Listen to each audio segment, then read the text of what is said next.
a restauração do ministério do episcopado e do diaconato na Igreja de Deus. Meus irmãos, essa é a parte 2 sobre este assunto. Se você não viu a parte 1, veja, porque esse estudo ele é bem interessante para a restauração de todas as coisas. Esse assunto faz parte da restauração do ensino de Jesus.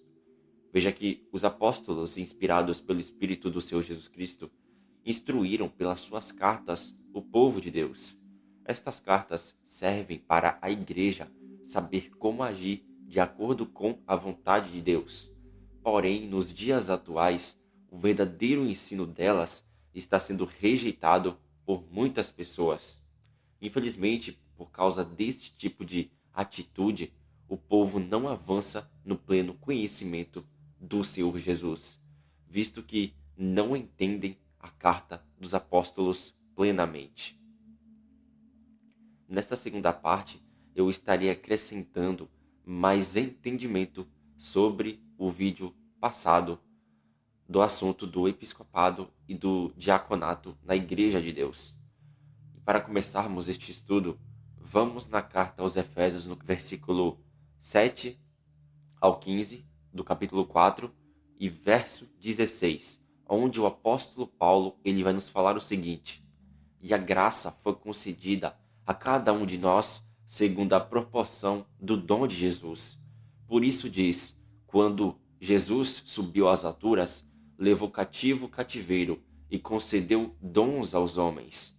Ora, que quer dizer subiu, senão que também havia descido às regiões inferiores da terra?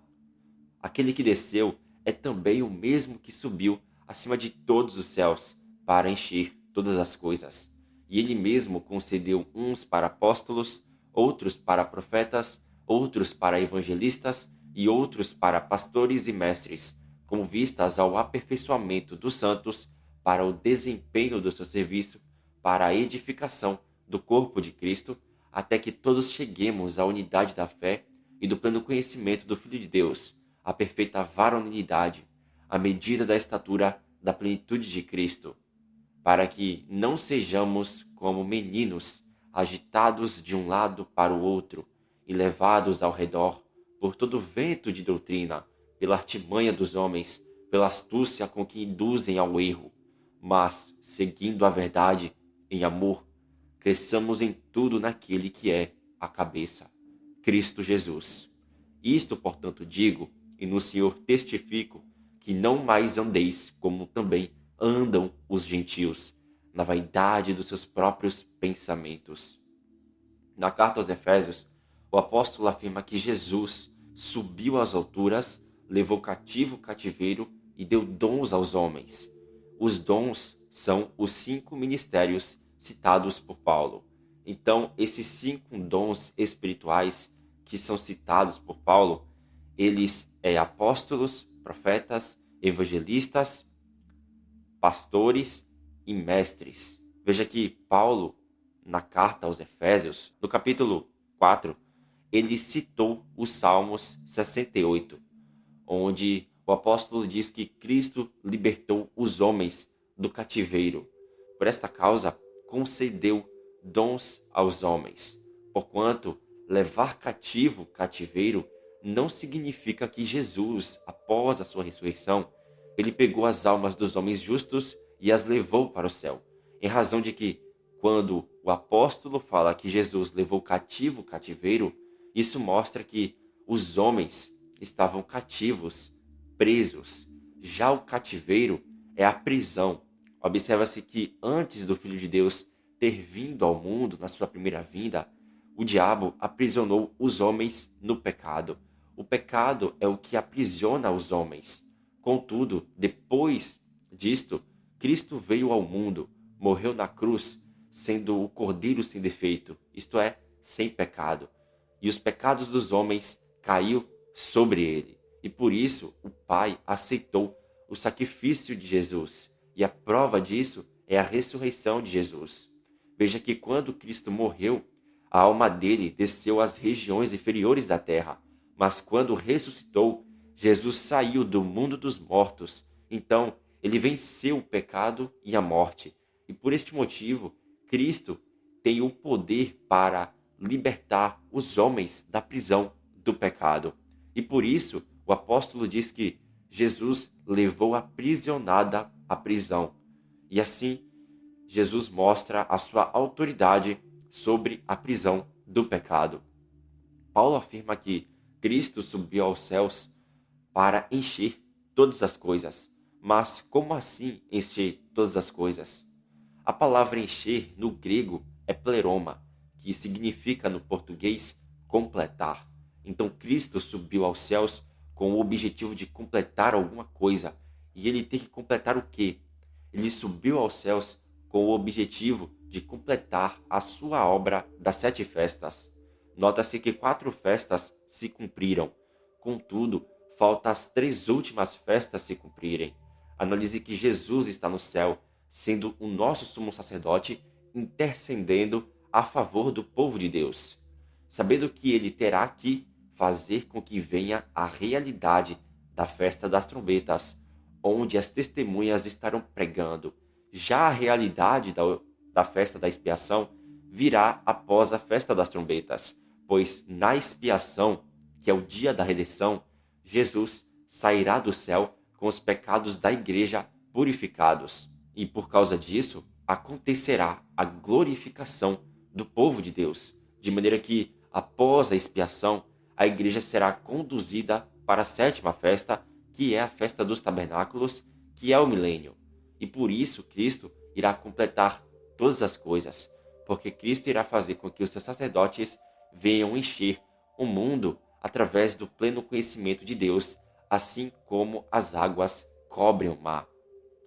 E a obra das 7 festas, ela estará concluída no 8º dia, que é o dia eterno, que vem depois do milênio. E isso é algo maravilhoso da parte de Deus. O Senhor Jesus, no versículo 12 de Efésios capítulo 4, disse que os 5 ministérios são para o aperfeiçoamento dos santos. E isso nos mostra que está relacionado à igreja perfeita. E isso envolve a restauração do episcopado de Cristo nas igrejas. E por isso tem que ser mostrado os erros das denominações religiosas. Não se deve defender os erros das religiões, porquanto Cristo deseja uma igreja aperfeiçoada e não tola. Nota-se que, se as instruções dos apóstolos não forem obedecidas pelas igrejas, não haverá aperfeiçoamento dos santos, porquanto as instruções dos apóstolos é a instrução sobre as 2 casas de Israel, que é judeus e gentios unidos pela fé em Jesus Cristo, e as 7 festas, as quais explicam as obras de Cristo, e não somente estes 2 assuntos, mas vários assuntos, os quais os apóstolos abordam ao longo de suas cartas. Estes 2 assuntos sobre as 2 casas e 7 festas são assuntos que derrubam várias heresias, visto que estas heresias afastam os santos do aperfeiçoamento. Repare que os 5 ministérios são estabelecidos para o aperfeiçoamento dos santos para o desempenho do seu serviço. Veja que a palavra serviço é diaconia, nos mostrando que os 5 ministérios citados por Paulo é diáconos do Senhor, os quais devem ser supervisionados pelo bispo. E o objetivo disso é a edificação do corpo de Cristo, até que todos cheguem ao pleno conhecimento de Jesus. O pleno conhecimento de Jesus envolve as 2 casas e as 7 festas de Deus. E estes ensinos são rejeitados pela maioria das igrejas. As igrejas não estão sendo aperfeiçoadas, pois os ministérios foram atacados e estão sendo atacados pelo diabo. E por este motivo, elas não chegam ao pleno conhecimento de Jesus, pelo fato de que são agitadas por vento de doutrina, que é ensinamentos errados. Algo interessante que podemos ver na carta de Paulo aos Efésios é que o apóstolo afirma que não devemos andar como andam os gentios. E por que Paulo falou isso para os Efésios? Para eles não andarem como os gentios andam, sendo que os Efésios, eles são gentios na carne.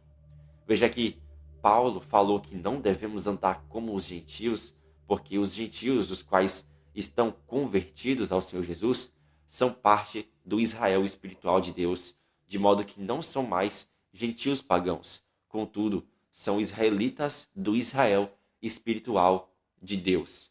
Veja que, embora na carne os gentios convertidos sejam gentios, eles, pela fé em Cristo, são cidadãos do Israel espiritual de Deus, o Senhor. Agora vamos para a carta de Timóteo, a primeira carta, no capítulo 1, versos 1 ao 2, e no capítulo 4, versículo 12. E vai nos dizer o seguinte: Paulo, apóstolo de Jesus, pelo mandato de Deus, nosso Salvador, e de Cristo Jesus, nossa esperança, a Timóteo, verdadeiro filho na fé, graça, misericórdia e paz, da parte de Deus Pai e de Cristo Jesus, nosso Senhor. Ninguém despreze a tua juventude, pelo contrário, torna-te padrão dos fiéis na palavra, no procedimento, no amor, na fé e na pureza. Paulo, no início da carta a Timóteo, faz a saudação para o próprio Timóteo, porque Timóteo estava incumbido de apresentar a carta às igrejas do Senhor. Veja que Paulo fez isso com o objetivo de ninguém desprezar a juventude de Timóteo, pelo fato de que Timóteo era jovem. Repare que um jovem não pode estabelecer bispos e diáconos nas igrejas. Todavia, a missão que Paulo deu para Timóteo se encaixa na lei da exceção do Senhor. Essa lei da exceção, ela não anula a lei principal que foi estabelecida por Deus. E a lei principal é que somente bispo pode constituir bispos em outras igrejas. Não obstante, o próprio Deus trabalha com essa lei da exceção. Observe que aquilo que Paulo fez, tanto com Tito como com Timóteo, está dentro da lei da exceção. E o que é a lei da exceção? A lei da exceção é algo que é feito quando coisas fogem de um determinado padrão. Analise que não tinha como Paulo ir pessoalmente até determinadas igrejas, com o objetivo de constituir bispos supervisores nas igrejas. E por esta causa, Paulo enviou Tito e Timóteo, e isso era com bom senso, baseado na Escritura. Pois se Paulo, que é supervisor, não tivesse dado essas tarefas para Timóteo, o próprio Timóteo, sendo jovem, não poderia fazer essas tarefas. Todavia, Paulo, por causa da situação na qual estava, não conseguia constituir bispos nas igrejas. E por esse motivo, tendo a sabedoria da lei da exceção, enviou Timóteo para executar tal obra. No capítulo 3 da primeira carta a Timóteo, vai nos falar o seguinte: Escrevo-te estas coisas, esperando ir ver-te em breve, para que, se eu tardar, fique ciente de como se deve proceder na casa de Deus, que é a igreja do Deus vivo, coluna e baluarte da verdade. Se nós formos olhar nas cartas de Paulo, um jovem não pode constituir bispos nas igrejas, pois o presbitério é supervisor geral da igreja. Veja que o cargo mais elevado na igreja é o cargo do bispo, e não o de pastor, pois pastor é diácono. As cartas de Paulo não estão dando base para jovens, nos tempos atuais, constituir bispos nas igrejas, pois Paulo, conforme diz em Timóteo, afirma que desejava ir ver Timóteo em breve. Mas se Paulo demorasse de chegar, Timóteo já estaria ciente de como proceder na casa de Deus. No capítulo 1 da carta a Timóteo, nos versos 3 ao 7, vai nos dizer o seguinte, o apóstolo Paulo: Quando eu estava de viagem, rumo de Macedônia, te roguei permanecesses ainda em Éfeso, para admoestares a certas pessoas, a fim de que não ensinem outra doutrina, nem se ocupem com fábulas e genealogias sem fim, que antes promovem discussões do que o serviço de Deus na fé. Ora, o intuito da presente admoestação visa ao amor que procede de um coração puro e de consciência boa e de fé sem hipocrisia. Desviando-se algumas pessoas destas coisas, perderam-se em loquacidade frívola, pretendendo passar por mestres, não compreendendo todavia nem o que dizem, nem os assuntos sobre os quais fazem ousadas asseverações.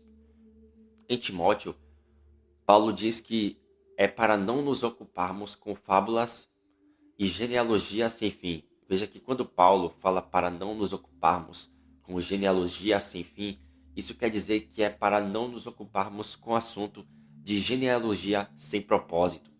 Observe que existe o assunto sobre genealogia com propósito, mas existe assunto sobre genealogia sem propósito. Então devemos evitar o assunto sobre genealogia sem propósito. Paulo diz que é para ser obedecida a presente admoestação que visa o amor que procede de coração puro e de boa consciência e de fé sem hipocrisia. Porém, se a pessoa se desviar de ter um coração puro, consciência boa e fé sem hipocrisia, ela se perde através de conversas vazias. Paulo sabia que haveria pessoas que lutariam contra o que ele ensinou, visto que os mestres do judaísmo iriam se levantar contra o que Paulo falou na sua carta, de maneira que estes não iriam aceitar a instrução de Paulo, onde o apóstolo diz que o bispo e o diácono têm que ser marido de uma só mulher, e dentre outras regras ditas por Paulo, porquanto os que pretendiam se passar por mestres da lei iriam olhar a lei da antiga aliança e observariam que na antiga aliança o homem poderia casar com várias mulheres. E por isso, estes mestres do judaísmo iriam se levantar contra o que Paulo falou. Eles iriam se levantar contra, porque não entendem aquilo que o apóstolo Paulo ensinou. Paulo ensinou que os homens na nova aliança têm que se casar com uma só mulher e não com várias mulheres. E este é um dos motivos para os falsos mestres tentarem atacar o que Paulo ensinou. Quando nós olhamos a carta de Paulo a Timóteo, podemos ver que Timóteo ele estava debaixo da autoridade de Paulo. E por causa da situação de Paulo, o apóstolo enviou Timóteo para constituir bispos e diáconos na igreja. E isso se dá por causa da lei da exceção. Contudo, nos dias atuais, isso não poderia ser feito, mas isso só pode ser feito se estiver no mesmo contexto de Paulo e Timóteo, os quais estavam debaixo da lei de Cristo e da lei da exceção, que também é lei de Jesus. A instrução de Paulo não deve ser rejeitada, e por isso que o apóstolo diz que não é para rejeitar o que ele falou, de maneira que ele já sabia que estas instruções iriam ser rejeitadas por muitas pessoas. Na primeira carta a Timóteo, no capítulo 1, versos 18 ao 19, o apóstolo vai falar o seguinte: Este é o dever de que te carrego, ó filho Timóteo, segundo as profecias de que antecipadamente foste objeto. Combate firmado nelas o bom combate, mantendo fé e boa consciência, porquanto alguns, tendo rejeitado a boa consciência, vieram a naufragar na fé. Na carta a Timóteo, Paulo diz que é para Timóteo combater, firmado nas profecias, o bom combate. E isso serve de aviso para aqueles que vão restaurar o episcopado e os ministérios de Cristo nas igrejas, pois estes vão ter que fazer o bom combate para estabelecer as instruções de Paulo dentro das igrejas, visto que Satanás irá tentar impedir que isso aconteça. No capítulo 6 da primeira carta a Timóteo, versos 1 ao 4 e 6 ao 10, vai falar o seguinte: Se alguém ensina outro ensino e não concorda com as sãs palavras de nosso Senhor Jesus Cristo e com o ensino segundo a piedade, é enfatuado, nada entende, mas tem mania por questões e contendas de palavras, de que nasce inveja, provocação, difamações, suspeitas malignas, altercações sem fim, por homens cuja mente é pervertida e privados da verdade, supondo que a piedade é fonte de lucro. De fato, grande fonte de lucro é a piedade com o contentamento, porque nada temos trazido para o mundo, nem coisa alguma podemos levar dele. Ora, os que querem ficar ricos caem em tentação e cilada e em muitas concupiscências insensatas e perniciosas, as quais afogam os homens na ruína e perdição. Porque o amor do dinheiro é a raiz de todos os males, e alguns nesta cobiça se desviaram da fé e a si mesmos se atormentaram com muitas dores. As instruções as quais Paulo deu para Timóteo têm o objetivo de serem estabelecidas em todas as igrejas. Observa-se que, antes de Cristo ter sido manifestado em carne, o diabo constituiu bispos, supervisores e diáconos, ministros das trevas, para atacar os homens, mantendo estes desviados da verdade. Contudo, quem são estes bispos e diáconos das trevas? Estes são os mestres desviados da verdade.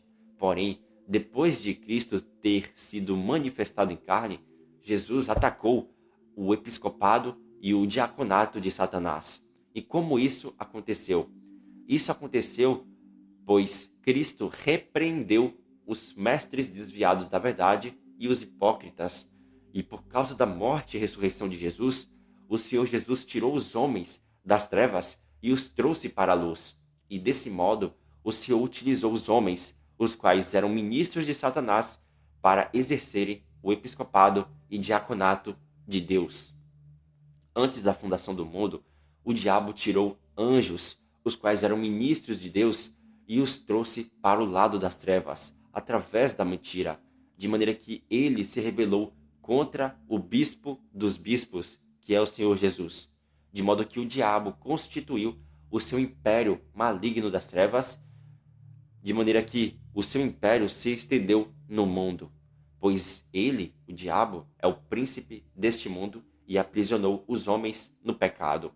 Porém, Cristo veio em carne na plenitude dos tempos e atacou o império de Satanás, porquanto Cristo atacou através da verdade o diabo, de modo que os que eram filhos da ira se tornaram filhos da luz, de forma que os bispos e diáconos do Senhor atacam o império de Satanás, tirando os homens das trevas e os trazendo para a luz, para que, quando Jesus voltar, estejam irrepreensíveis e salvos. E tendo isso em mente, podemos ver que isso provocou o diabo. E por causa de tudo isso, é que o diabo ataca o povo de Deus. E isso nos mostra o motivo de haver a restauração do episcopado e dos diáconos nos dias atuais. Satanás conhece as cartas do apóstolo Paulo. Ele viu que as instruções dos apóstolos são ensinamentos que tiram pessoas do império das trevas. E por isso, o diabo atacou o episcopado e o diaconato da igreja, de modo que o diabo traz, nos dias atuais, confusão para muitos do corpo de Cristo, de maneira que ele, por causa da mentira, influencia os homens a rejeitarem o ensino do apóstolo, tornando esses homens enfatuados, ignorantes, os quais têm manias por questões e contidas de palavras, de que nascem inveja, homens provocadores, difamadores, os quais têm mente pervertida e são privados da verdade, supondo que a piedade é fonte de lucro.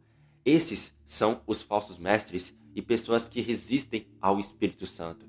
E dentre estes se encontram calvinistas, adventistas, testemunhas de Jeová, mórmons, pré-tribulacionistas, enfim, diversas outras pessoas erradas, pois a estes não é dado as revelações de Deus. No capítulo 2 da primeira carta a Timóteo, o apóstolo Paulo, no verso 12 ao 15, vai falar o seguinte: Não permito que a mulher ensine nem exerça autoridade de homem. Esteja, porém, em silêncio, porque primeiro foi formado Adão, depois Eva. E Adão não foi iludido, mas a mulher, sendo enganada, caiu em transgressão. Todavia será preservada através de sua missão de mãe, se ela permanecer em fé, amor e santificação com bom senso. Na carta a Timóteo, o apóstolo ensina que a mulher não deve ensinar e nem exercer autoridade de homem, porém ela deve se manter em silêncio.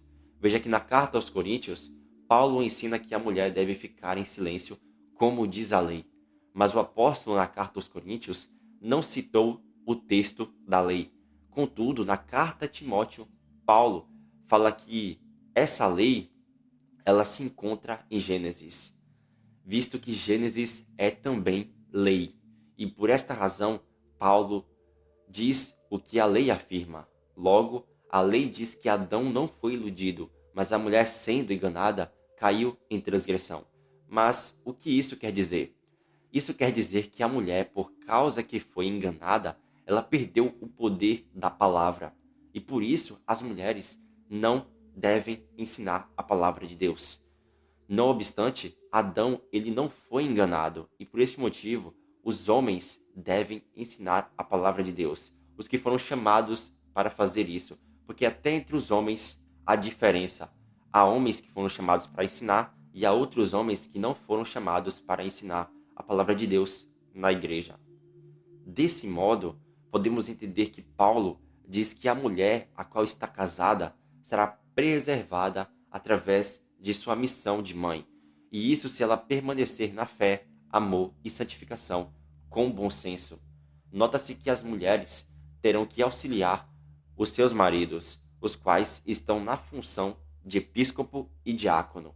A mulher casada, ela tem que ensinar os filhos, e quando ela se tornar mais velha, ela deve aconselhar as mulheres mais jovens a amarem os seus maridos e a cuidar dos filhos. A mulher tem que ensinar para as mulheres e crianças, mas nunca ela deverá ensinar para a igreja de Deus. E isso está conforme tudo o que o apóstolo instruiu, meus irmãos. As religiões católica e evangélica não restaurarão todas as coisas.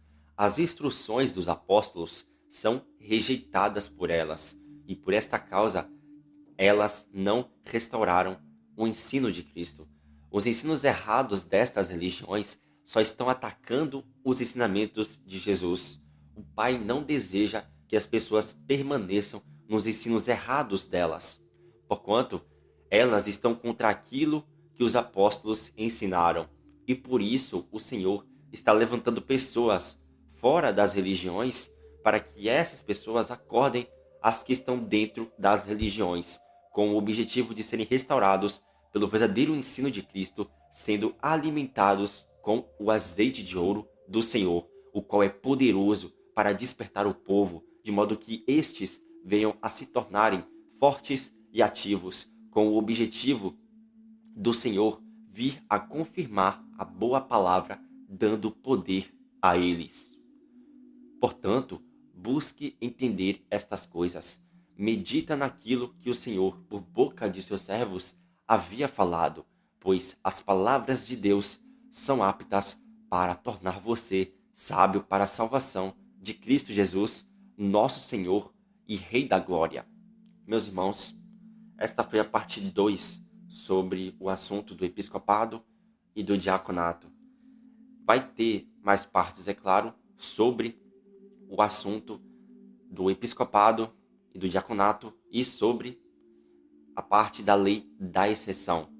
Se Deus permitir, eu vou postar esses estudos no canal. Tá bom, meus irmãos? E é isso. Que Deus nos abençoe. Em nome de Jesus. Amém.